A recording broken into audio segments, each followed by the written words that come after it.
Hello dear students, कैसे हैं आप सभी। आई होप आप सभी बहुत अच्छे होंगे। आप सभी का स्वागत है rice smart Hindi YouTube channel पर और मैं तरुणा भारद्वाज अब आपको कराऊंगी ज्योग्राफी के वेरी वेरी इंपॉर्टेंट क्वेश्चंस, क्योंकि यहीं से आएंगे आपके एग्जाम्स में। और ऐसा हुआ भी है बच्चों, rice smart Hindi YouTube channel पर हमने 2022 में जो भी पढ़ाया और 2023 में वहीं से एग्जाम में आया है। और ऐसा मैं इसलिए कह रही हूँ क्योंकि आप इजीली चेक कर सकते हैं। हमने एसएससी गारंटेड बैच पढ़ाया, एमटीएस एग्जाम पढ़ाया, 60 डेज गारंटेड बैच पढ़ाया, सीएचएसएल के लिए पढ़ाया। ठीक है, सभी की प्लेलिस्ट बनी हुई है। होम पेज पर जाओगे आप, प्लेलिस्ट वाला ऑप्शन मिलेगा तो वहां पर आपको प्लेलिस्ट मिलेगी। सारे सब्जेक्ट्स के क्वेश्चन की आप टैली कर सकते हो। प्रीवियस ईयर उठाओ, 2023 और 22 में जो भी एग्जाम्स आए हैं और जो हमने पढ़ाया, जो हमारी प्लेलिस्ट है 2022 और 23 वाली, उन पर आप चेक करेंगे तो आपको खुद पता चल जाएगा। राइस स्मार्ट पर वही पढ़ाया जाता है जो एग्जाम में आता है। ठीक है ना। और ये एक दिन या 2 दिन का अनुभव नहीं है, सालों का अनुभव होता है बच्चों। तो सारे टीचर्स, वो मैथ्स की बात करें, इंग्लिश की बात करें, जीएस के हर सब्जेक्ट की बात करें, करंट अफेयर्स की बात करें, तो सभी जो टीचर्स हैं वो पूरा टाइम देते हैं कि ताकि हम बच्चों को वही कंटेंट दें जो एग्जाम में आता है, क्योंकि एक ही छोटी सी लाइफ है, इसी में सारी चीजें करनी है। तो चलो पढ़ेंगे आज हम वेरी इंपॉर्टेंट क्वेश्चंस जो एग्जाम में होते हैं रिपीट। इससे पहले आप सभी अपने दोस्तों को जरूर क्लास में बुला लेंगे, इकट्ठा करेंगे और पूरा का पूरा अच्छे से स्टडी करेंगे। बेशक रिकॉर्डेड क्लास है या आप रिकॉर्डेड क्लास देख रहे हैं, कुछ बच्चे बाद में भी क्लास देखते हैं, तो भी आप कमेंट्स करना, तो भी आप अपने आंसर देना, तो भी आप अपने डाउट्स पूछना। हम आपके कमेंट्स का, अपने आपके डाउट्स का जरूर आंसर करेंगे, क्योंकि जब तक टीचर्स और स्टूडेंट्स आपस में बात नहीं करते तो जो लर्निंग प्रोसेस है बच्चों वो पूरी नहीं होती। और हाँ, याद रखिए, आप हर कुछ कर सकते हैं, आप दुनिया बदल सकते हैं, आप चाहे तो इस जहान को जीत सकते हैं, लेकिन उसके लिए लगातार मेहनत करनी पड़ेगी। बस इतनी सी बात है। लगातार मेहनत कीजिए। मेहनत करने में जो भी बाधाएं आए, जो भी स्ट्रगल्स आए, जो भी संघर्ष आए, उनको फेस कीजिए, मुस्कुरा के उससे आगे निकल जाइए। और आप हमारे यूथ हैं, आप हमारे युवा हैं, आप में हर वो ताकत है जो दुनिया जीत सकती है। अपनी प्रतिभाओं को पहचानिए, अपने गुणों को पहचानिए और जीवन में बच्चों आगे बढ़िए। रुकना बिल्कुल भी नहीं है। तो चलो देखते हैं पहला क्वेश्चन क्या है हमारा फर्स्ट क्वेश्चन है, भारत में मानसून की उत्पत्ति निम्नलिखित पवनों में से किसके द्वारा होती है। Monsoon is generated in the India by which of the following winds. तो आप तो जानते हैं भारत एक मानसूनी जलवायु का देश है और भारत में मानसूनी पवनों के द्वारा ही मानसूनी वर्षा होती है। तो इनमें से कौन सी पवनों के द्वारा, दक्षिण पश्चिम से जो आएंगे, दक्षिण पूर्व से आएंगे, या कहां से आएंगे। तो देखिए बच्चों, ये हमारा भारत है। भारत में जो बारिश होती है वो अरब सागर से या इस डायरेक्शन में आती है। तो ये साउथ डायरेक्शन है और ये वेस्ट। तो क्या हो जाएगा आपका साउथ वेस्ट डायरेक्शन। कौन सी आ जाएगी? South west. ठीक है ना, पहला ऑप्शन ठीक आ जाएगा। दक्षिण पश्चिमी मानसून से पूरे भारत में बारिश होती है। सबसे पहले केरल राज्य में आती है 5 जून के आसपास। डेट फिक्स नहीं होती, लेकिन ज्योग्राफर्स ने 5 जून बताई है। तो यहां पर ये भारतीय मानसून एंट्री करता है। ठीक है, और पूरे भारत में बारिश करेगा। लेकिन भारत में सबसे अधिक वर्षा होती है कहां पर? मेघालय के मौसिनराम में। क्लियर, ये भी आप याद रखेंगे। आइए देखते हैं दूसरा क्वेश्चन। सभी आंसर करेंगे, पूरे मन से पढ़ेंगे। लाइक तो आप कर ही देंगे, बोलने की कोई जरूरत है ही नहीं। भारत में सोयाबीन का सबसे अधिक उत्पादन किस राज्य में होता है? In which state is the maximum production of soybean in India. ठीक है, तो भारत में सबसे ज्यादा दालों का उत्पादन या सोयाबीन, एग्जाम में दाल भी आ सकता है और सोयाबीन भी आ सकता है। तो भारत में सबसे ज्यादा दाल या सोयाबीन का उत्पादन कहां पर होता है? मध्य प्रदेश में होता है। कहां पर होता है? मध्य प्रदेश में। और इसी के साथ साथ आप जानते हैं, मध्य प्रदेश में ही भारत में सबसे ज्यादा वन क्षेत्र भी पाया जाता है। वन क्षेत्र कहां पर है? मध्य प्रदेश में। लैंडलॉक्ड स्टेट है, चारों तरफ से स्थलखंड से घिरा हुआ है, जल के द्वारा नहीं मिला हुआ है।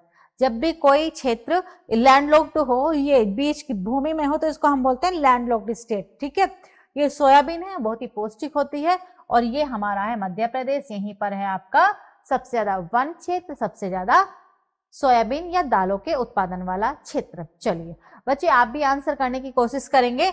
निम्नलिखित राज्यों में से कौन सा जनवरी 2016 में भारत का प्रथम जैविक राज्य घोषित हुआ था?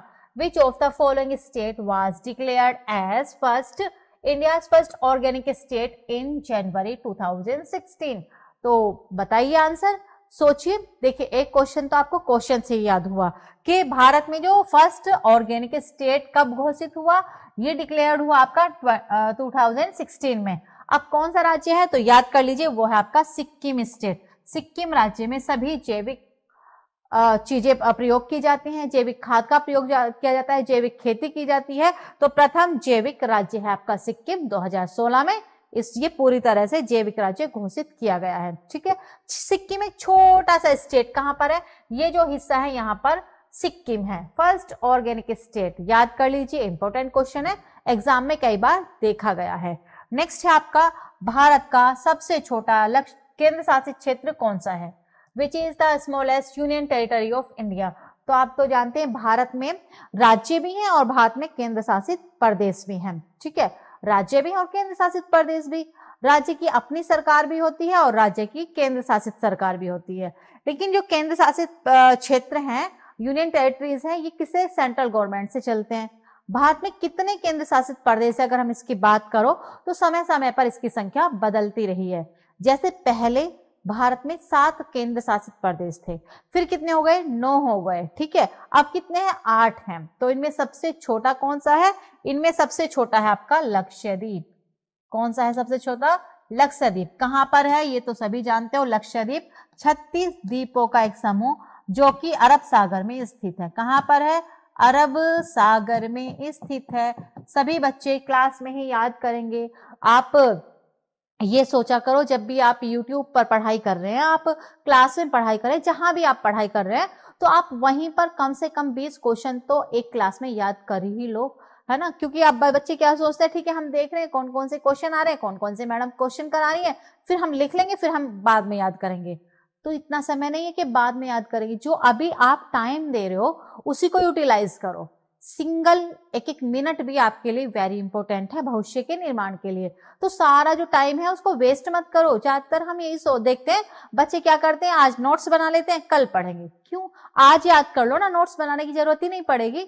नोट्स वो उन चीजों का बनाइए आप जो चीजें वेरी इंपॉर्टेंट है या आप भूल जाते हैं या जो आपने पहली बार पढ़ी हो। और एक चीज और नोटिस किया मैंने कि बच्चे क्या करते हैं, उन चीजों के नोट्स तैयार करते हैं जो उनको पहले से ही आता है। अरे भाई, जो पहले से आता है ठीक है, उनका रिवीजन करना है। जो आपने पहली बार पढ़ा है, जो आपको याद करना है, सिर्फ उनको नोट्स बनाओ।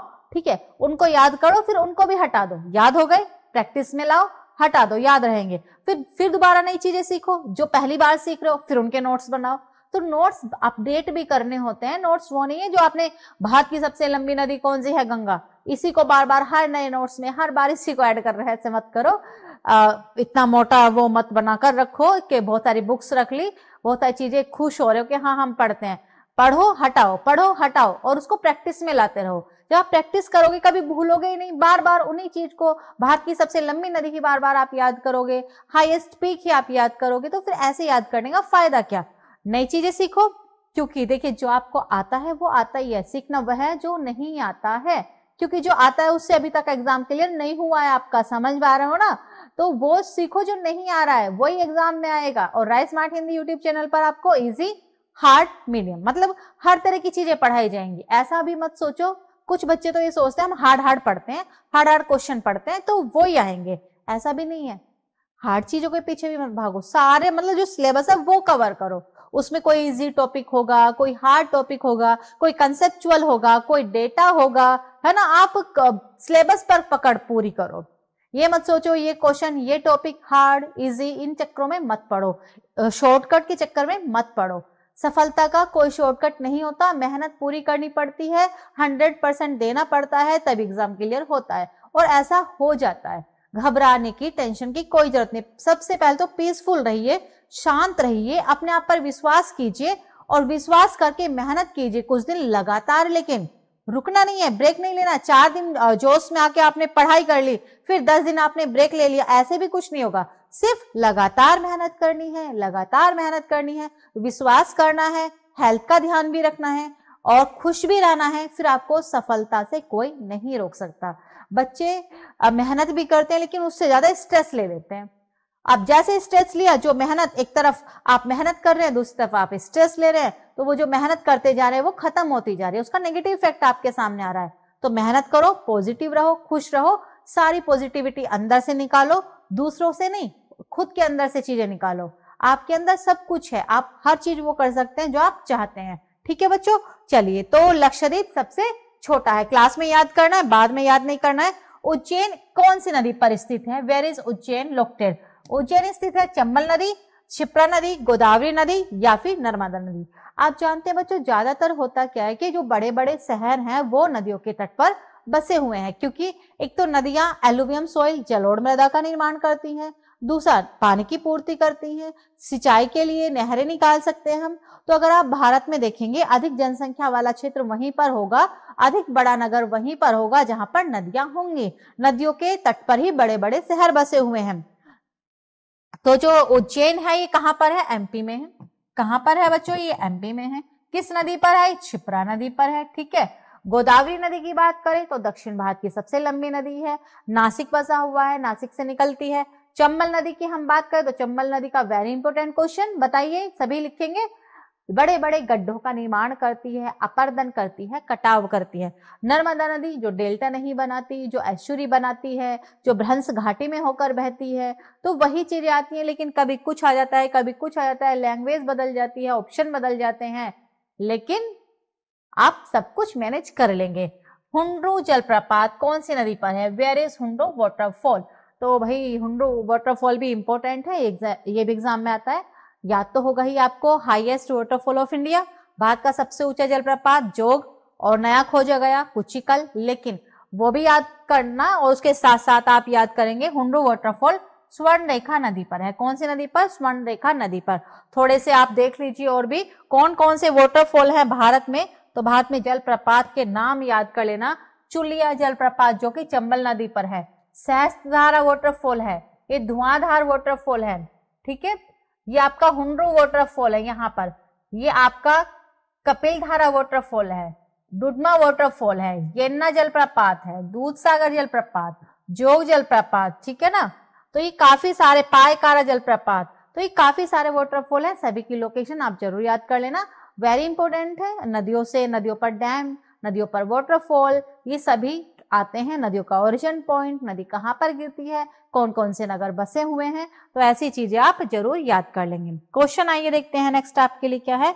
नेक्स्ट है, निम्नलिखित में से कौन सी जोड़ी झील और राज्य के लिए सुमेलित है? Which of the following pair lake and state is correctly matched? तो नदियां, सॉरी, झीलें दी गई हैं और उनका राज्य दिया हुआ है, कौन से राज्य में कौन सी झील स्थित है। तो लोकटक झील मणिपुर, यही आंसर है, बिल्कुल ठीक है।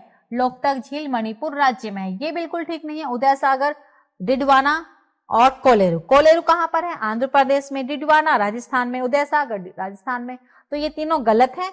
हमें इस आंसर में से निकालना था सही मैच कौन सा है इनमें से। तो कई बार आज ये भी आ जाता है कौन सा गलत है, तो क्वेश्चन की लैंग्वेज आपको अच्छे से समझनी है। देखिए आंसर तो आप कर लेते हैं, लेकिन आप क्या करते हैं, जल्दी से फटाफट से क्वेश्चन पढ़ते हैं और जो ऑप्शन होते हैं उस पर ज्यादा टाइम देते हैं। सबसे पहले तो आप अच्छे से क्वेश्चन को समझो, क्वेश्चन को पूरा पढ़ो और समझो कि क्या पूछना चाह रहे हैं, तब ऑप्शन देखो आप। ठीक है ना, क्योंकि कई बार कुछ बच्चे सोचते हैं कि एक हमें मान लीजिए क्वेश्चन आया कि भारत की लंबी नदी बताओ, तो सबको रटा हुआ है, बता देंगे गंगा, लेकिन उन्होंने पूछा दक्षिण भारत की लंबी नदी, तो उन्होंने सिर्फ लंबी नदी पर फोकस कर लिया क्वेश्चन में और बता दिया गंगा। तो ऐसे ना पूरी लैंग्वेज पढ़ो, थोड़ा सा पेशेंस रखा करो। जैसे कई बार बच्चे होते हैं कि ऑप्शन देखे और उन्हें कुछ ऐसा ऑप्शन दिखाई दिया कि जो उनको याद है और वो उसी पर लगा देते हैं, लेकिन वो गलत भी हो सकता है। ऑप्शन से पहले क्वेश्चन समझना है, क्वेश्चन पढ़ना है, ठीक है, फिर आंसर करना है। क्वेश्चन है गल्फ स्ट्रीम क्या है बच्चों? गल्फ स्ट्रीम, तो गल्फ स्ट्रीम एक क्या है? खाड़ी में नदी? तो बिल्कुल नहीं है, ये महासागरीय धारा है, जेट स्ट्रीम का दूसरा नाम है। एक धारा, तो ये एक महासागरीय धारा है। समुद्र का जल ये एक स्थान से दूसरे स्थान पर जाता रहता है। ठीक है, जैसे समुद्र है तो ये वाला हिस्से का जल यहाँ पर जाएगा, यहाँ का जल यहाँ आएगा।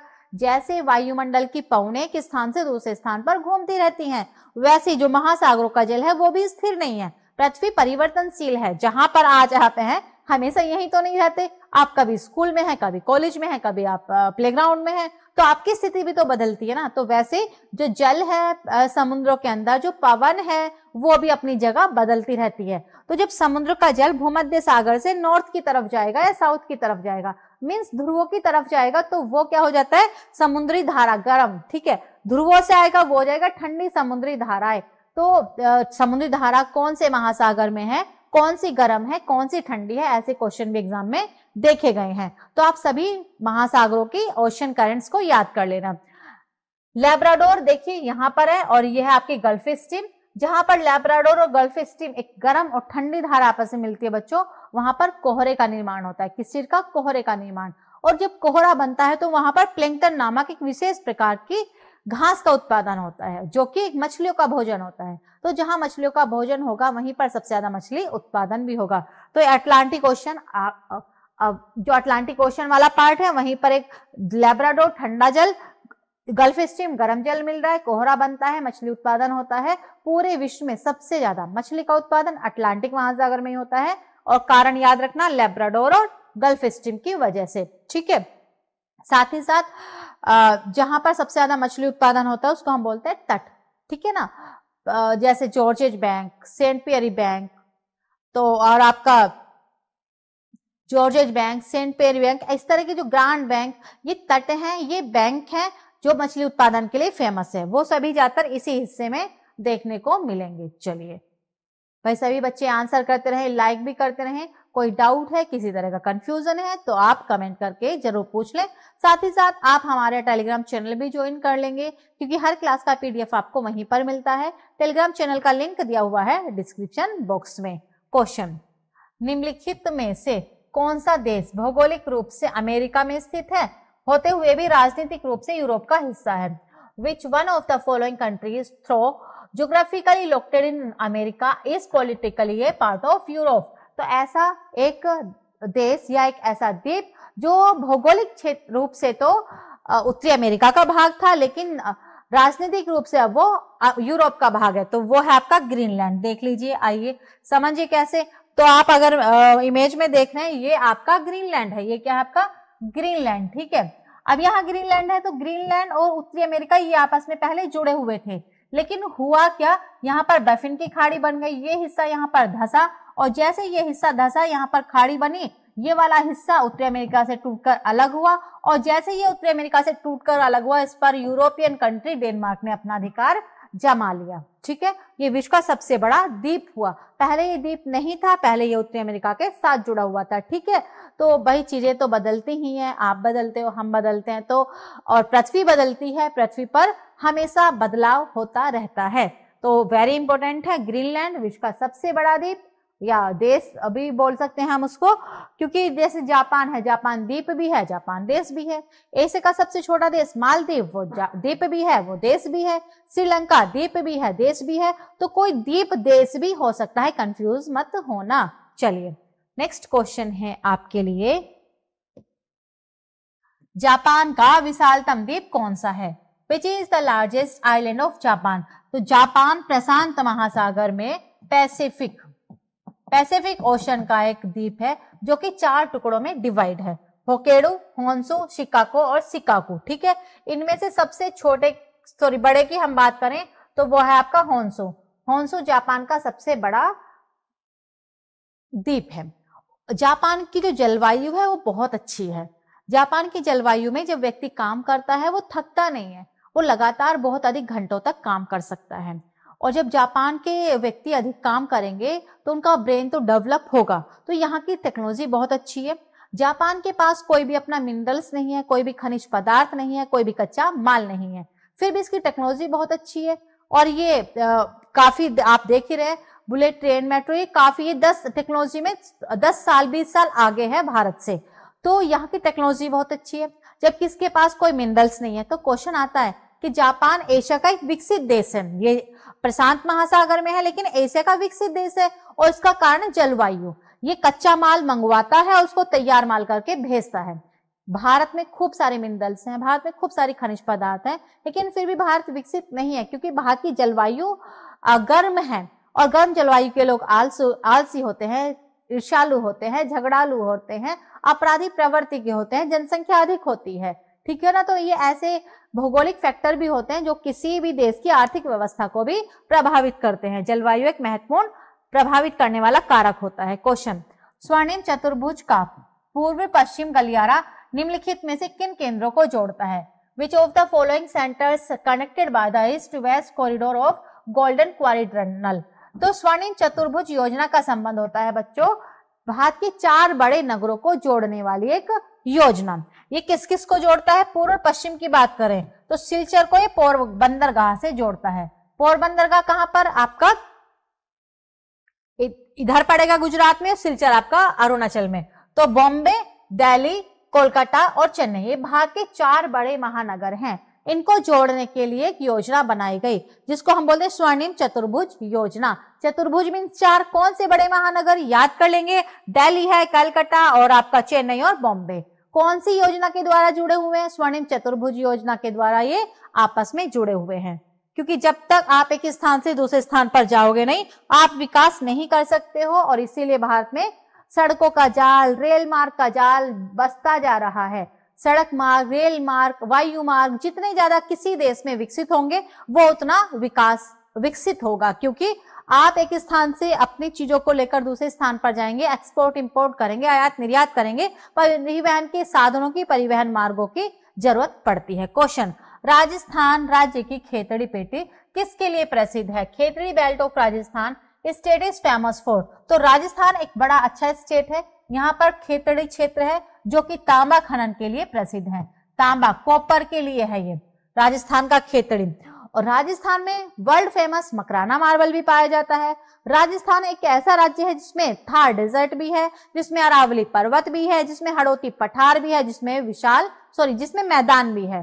तो राजस्थान में हमें हर प्रकार की जो भू आकृतियां हैं, स्थलाकृतियां हैं, लैंड फॉर्म्स हैं, वो देखने को मिलते हैं। डेजर्ट भी है, प्लेन भी है, माउंटेन्स भी हैं, प्लेट्यूज भी हैं, लेक्स भी हैं। तो राजस्थान में प्राकृतिक सुंदरता भी है और सांस्कृतिक सुंदरता भी है। राजस्थान भारत के राज्य में स्थित है। यहाँ पर याद रखना खेतड़ी वेरी इंपॉर्टेंट, बार बार क्वेश्चन होता है, रिपीट। तांबे के लिए जाना जाता है और अरावली पर्वत से वर्ल्ड फेमस मकराना मार्बल निकाला जाता है। आइए देखते हैं क्वेश्चन नेक्स्ट।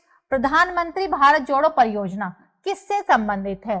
प्रधानमंत्री भारत जोड़ो परियोजना ये संचार, कम्युनिकेशन, सामाजिक एकीकरण, सोशल इंटीग्रेशन, नदियों के जुड़ाव से या फिर राजमार्गों के विकास से। जैसा कि मैंने अभी बताया, आपको अगर किसी भी देश का विकास करना है तो आपको सड़क मार्ग, रेल मार्ग, परिवहन के मार्गों का विकास करना होगा। और शिक्षा, शिक्षित व्यक्ति होगा वो एक स्थान से दूसरे स्थान पर जाएगा तो विकास होगा ही होगा, टेक्नोलॉजी तकनीकी तभी बढ़ेगी। तो जो प्रधानमंत्री भारत जोड़ो परियोजना है वो राजमार्गों के विकास से संबंधित है, डेवलपमेंट ऑफ हाईवेज। ठीक है, चलिए नेक्स्ट क्वेश्चन है। सौरमंडल में क्षुद्र छोटे खगोलीय पिंड है जो किन 2 ग्रहों के बीच में पाए जाते हैं? Asteroids are small celestial bodies in the solar system between which 2 planets. तो क्षुद्र ग्रह किन 2 ग्रहों के बीच में पाए जाते हैं? मंगल और बृहस्पति के बीच में। कैसे दिखते हैं आइए देख लीजिए। ये है ठोस पिंड, चट्टानों के ठोस पिंड मंगल और बृहस्पति की कक्षा के बीच में ही पाए जाते हैं, ये और कहीं नहीं पाए जाते। इनकी संख्या निश्चित नहीं होती, कभी ये अधिक मात्रा में बनते हैं, कभी ये कम मात्रा में बनते हैं। इसकी संख्या आपसे कभी नहीं पूछी जाएगी। जो एस्ट्रॉइड्स हैं, जो आपके क्षुद्र ग्रह हैं, इनका एक ही वेरी और रिपीटेड क्वेश्चन बनता है, किन 2 ग्रहों के बीच में पाए जाते हैं? तो मंगल और बृहस्पति की कक्षा के बीच में पाए जाने वाले चट्टानों के ठोस पिंड को हम बोलते हैं क्षुद्र ग्रह। क्लियर? चलिए देखते हैं नेक्स्ट क्वेश्चन। तो बच्चों ये थी आपकी आज की क्लास। मुझे पूरी उम्मीद है आपको समझ में आई है, और अगर किसी भी तरह का कोई डाउट है तो अभी कमेंट कीजिए, यहाँ भी कमेंट कर सकते हैं आप, कॉल भी कर सकते हैं आप। कॉलिंग नंबर है हमारा 8282827099। क्लियर? और हर क्लास का पीडीएफ लेने के लिए आपको अभी ज्वाइन करना पड़ेगा हमारा टेलीग्राम चैनल का लिंक ग्रुप, जो जिसका लिंक दिया हुआ है डिस्क्रिप्शन बॉक्स में। ठीक है, और आपको सारे सब्जेक्ट की अलग अलग तैयारी करनी है। मान लीजिए आपका आज मन हो रहा है कि मैं सिर्फ आज पूरा रिवीजन ज्योग्राफी का कर लेता हूँ, या आपका मन है मैं साइंस का कर लूं, या फिर मैथ्स का कर लूं, इंग्लिश का, तो घबराइए मत। उसके लिए आपको हमारे यूट्यूब चैनल के होम पेज पर जाएंगे, प्लेलिस्ट वाला ऑप्शन मिलेगा, प्लेलिस्ट पर क्लिक करेंगे तो हर सब्जेक्ट की प्लेलिस्ट बनी हुई है अलग अलग एग्जाम वाइज। यहाँ पर हमने एसएससी गारंटेड बैच पढ़ाया, 60 डेज गारंटेड बैच पढ़ाया, हमने एमटीएस के लिए पढ़ाया, जीडी एग्जाम्स के लिए पढ़ाया। तो हर एग्जाम की, हर सब्जेक्ट की अलग अलग प्लेलिस्ट आपको मिल जाएंगी। आप जिस भी एग्जाम की तैयारी कर रहे हैं तो पढ़िए, वहां पर रिवीजन करिए एक साथ। तो किसी भी तरह घबराने की जरूरत नहीं है, राइस स्मार्ट आपके साथ है, लेकिन आपको पूरा टाइम देना पड़ेगा राइस स्मार्ट के लिए। तो आज की क्लास कैसी लगी, क्वेश्चन समझ में आए या नहीं आए, कहीं डाउट है, किसी भी तरह की चीजें हैं, कमेंट में अभी बताइए। और रेगुलर रहिए राइस स्मार्ट पर। आपको अपने सपने पूरे करने हैं तो आपको मेहनत करनी पड़ेगी, है ना। हाँ, और आपको सेल्फ मोटिवेट रहना पड़ेगा, अपने अंदर से मोटिवेशन निकाल कर लाइए। मत वेट कीजिए कि आपके पेरेंट्स कुछ आपको मोटिवेट करें, तरुणा मैडम आपको मोटिवेट करें, मत वेट कीजिए। आपके सपने हैं, आपको पूरे करने हैं, आपको दुनिया घूमनी है। जो चीजें आप पढ़ रहे हो ज्योग्राफी में, उसको घूमिए। बहुत अच्छी दुनिया है, बहुत सुंदर चीजें हैं घूमने के लिए। लेकिन बच्चों, आप घूम तभी पाओगे जब आप फाइनेंशियल अपने आप में सेल्फ डिपेंड होंगे। तो आत्मविश्वास रखिए, खुश रहिए, अपने आप पर विश्वास कीजिए और जीवन में आगे बढ़िए। मिलते हैं फिर नेक्स्ट क्लास में। टेक केयर और सब्सक्राइब करना मत भूलिएगा। Thank you and good luck बच्चों।